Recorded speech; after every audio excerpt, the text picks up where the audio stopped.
Looking for a broadband deal to buy as a student? A lot of people don't know this, but some broadband providers offer special deals for university students. In this video, we've taken a look at some of these deals to see which is best. But before we begin, make sure to click the link in the description to read our Student Broadband Deals Guide. This article explains these deals in more detail and the differences between them, allowing you to find the right student broadband deal for your specific needs. Let's begin.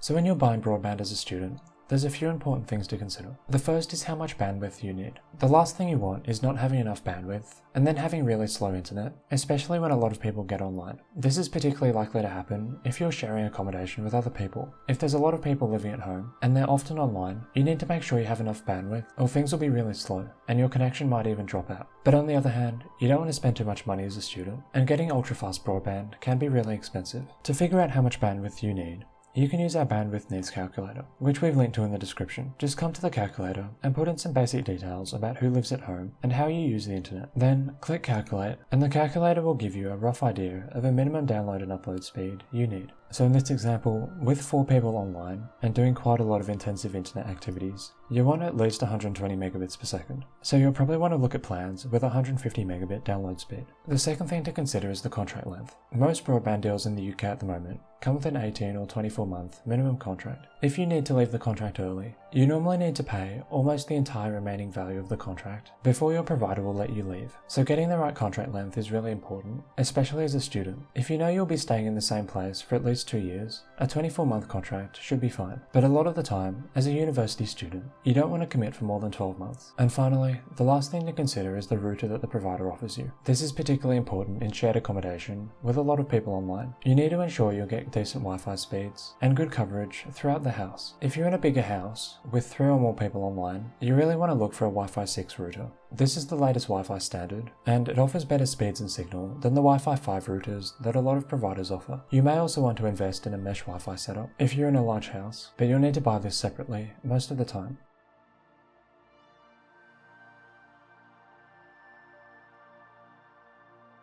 Normally, BT Broadband has a 24-month minimum contract, but for students, they offer their full range of plans on a 12-month deal. You just need to go to their student broadband page, which we've linked to in the description, and then sign up with a university email address, and you'll be able to get these shorter term plans. The good thing about BT is they offer fast speeds, and they're available basically in the entire country. Near most universities, you'll be able to get their fastest plans if you need this much bandwidth, but they also offer cheaper packages, which still offer plenty of speed, for up to 2 to 3 people. These packages in particular are really good value for money, although their ultra-fast fiber options can get a bit expensive, especially the 500 and 900 megabit per second options, although they do waive the upfront fee if you get Fiber 2 or one of their other faster plans. The only downside to BT is the router they ship you isn't quite as good as what some other providers offer. It's only a Wi-Fi 5 router, so its speeds and signal aren't amazing over long distances. As a result, BT is a better choice in smaller flats or houses, but you might need to invest in a better router or a mesh Wi-Fi system if you're using BT in a large house share. Another strength of BT is their customer service. We've tested their Fiber 1 and Fiber 2 plans and found their team to be pretty helpful when you call them. They have UK-based contact centres, unlike a lot of other ISPs. So even though they're not the cheapest provider, it's hard to go past BT's availability and their customer service. Remember, click the link in the description to go to BT's Student Broadband Deals page and see what their prices are like when you're considering buying.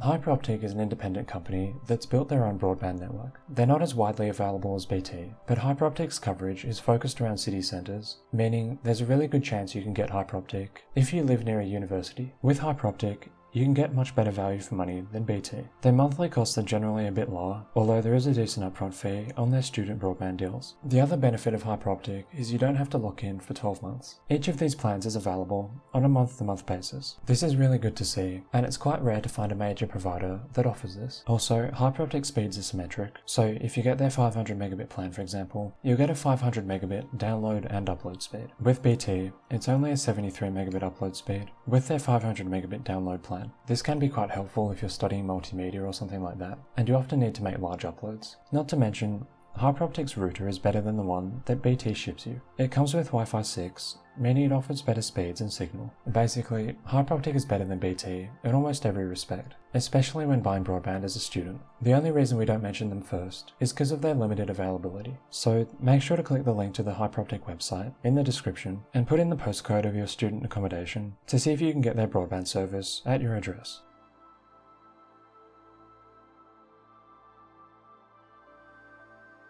Virgin Media is much more similar to BT. They're a bigger company and they're more widely available. And for students, they offer a default 12-month contract. Although, unlike BT, you get the choice between 12 months and 30 days, in case you don't want to commit for a year. Virgin Media isn't as widely available as BT, but they have more addresses covered than Hyperoptic. In most major cities near universities, you should be able to get Virgin Media broadband. But come to their website, which we've linked to in the description, to tell for certain. So for students, Virgin Media doesn't offer their full range of plans. For most people, you can get speeds of up to 1130 megabits per second, or even up to 2 gigabits per second in some areas. But on their student plans, you can only get these 3 offers, or weirdly, you can also get the 132 megabit option if you don't mind having a 12-month contract. There's no setup fee, which is nice, and is quite rare to see on a 30-day contract, but Virgin Media's monthly costs are quite high, even when compared to BT's. The other downside to Virgin Media, and the reason we rank them last, is their customer service. It's not as good as BT's or Hyperoptic's at the moment. As you can see,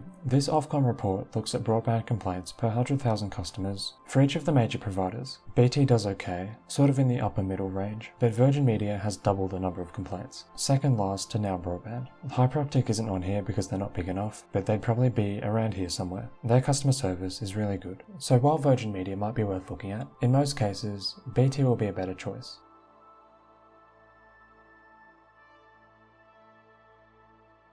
So thanks for watching, and remember, to learn more about the differences between these providers, and more details about their offers, click the link in the description to our Student Broadband Deals Guide. And also, click the links in the description to see the best prices on these providers on the market at the moment. And if you have any questions about choosing a broadband deal as a university student, leave a comment below, and we'll help out.